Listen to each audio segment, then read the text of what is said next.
व्यक्ति पुराने ज़माने में संन्यास लेता था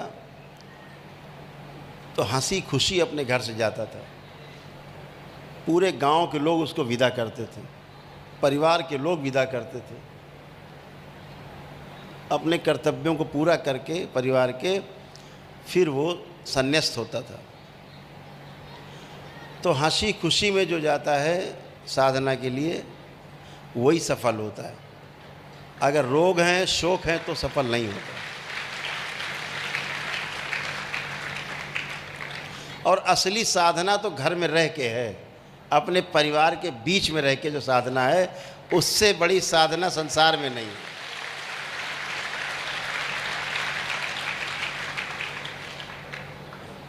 जो बगिया आपकी फूलों की महक रही है परिवार के रूप में, अपने लड़के बच्चे नाती पोते परिवार पूरा, उसके बीच में बगिया के बीच में जब आप रहते हैं उसका फिर आनंद ही अलग है, फिर उस साधना का आनंद अलग है। इसी को बोलते हैं ना, एक तरफ सन्यास है एक तरफ संसार है, साथ साथ है, संतुलन है उसका। तो परिवार के साथ रह करके हम जब चलते हैं तो उसका बहुत आनंद है। अगली पीढ़ी को संदेश मिलता है। आप जंगल चले गए, आपकी पीढ़ी अगली जान ही नहीं पाएगी दादा क्या करते थे, क्या किया। जब घर में रह करके आप जो भी करते हैं वही आचरण आपके आगे आने वाली पीढ़ी में अपने आप चला जाता है। तो इसका सबसे पहला लाभ हमारे परिवार को मिलता है। हर परिवार को ऐसा लाभ मिलता है तो वो एक समाज बनता है।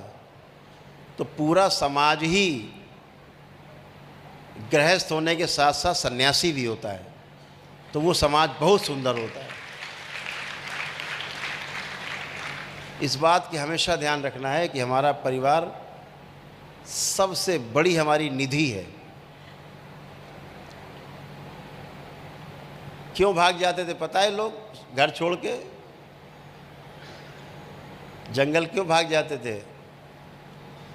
धीरे धीरे घर में लोग साधना करते रहते थे, धीरे धीरे सामने वाले की बातें भी सुनाई देने लगती हैं, धीरे धीरे कुछ दिखने भी लगता है।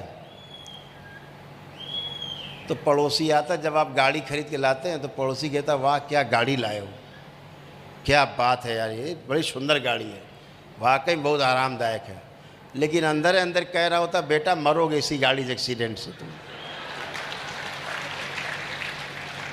हैं। जब बढ़िया हार पहन के पत्नी सामने आती है, बड़ा तारीफ़ करती पड़ोस से महिलाएं आके, अरे कितना सुंदर बनवाया है, बहुत सुंदर है, तो इतना सुंदर देखा है नहीं हमने। और अंदर चल रहा होता है तुम्हारा गला कटेगा किसी दिन अगर बाहर निकली पहल के।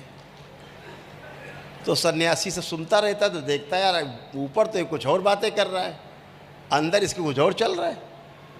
तो घरे छोड़ के भाग जाते थे। लगता था कैसा संसार है ये, अंदर कुछ बाहर कुछ। इसलिए लोग भाग जाते थे ज़्यादातर जंगल दुखी होके।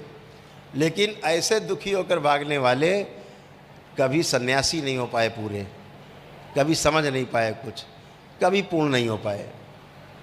दुख में नहीं, हमें सारे सुखों के साथ अपने परिवार के साथ तंत्र यही सीख देता है। ध्यान रखो, जो वस्तु मेरे पास है, जो कुछ भी है मेरे पास, उसके साथ रह करके बिना विरोध किए उसका, और अपने मार्ग पर हम बढ़ते जाएं, तंत्र यही सीख देता है।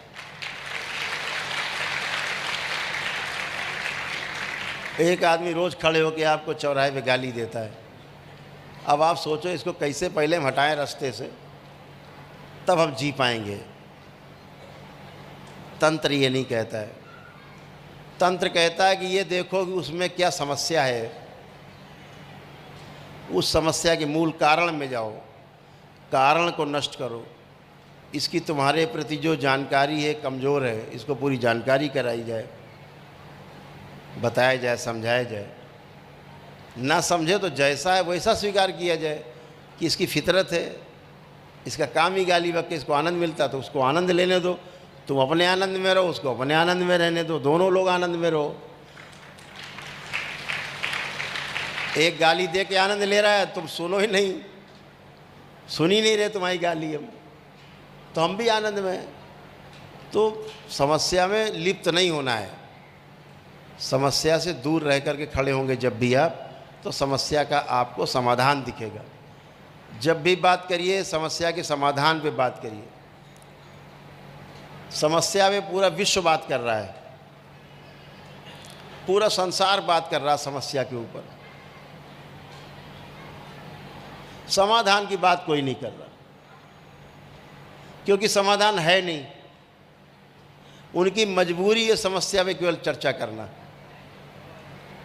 अगर समाधान पे चर्चा होने लगे तो आधे लोगों की तो दाल रोटी बंद हो जाएगी। जितने प्रदर्शन होते हैं, जितने भी आंदोलन होते हैं, ज़्यादातर 90% वो समस्याओं को लेकर के ही होते हैं।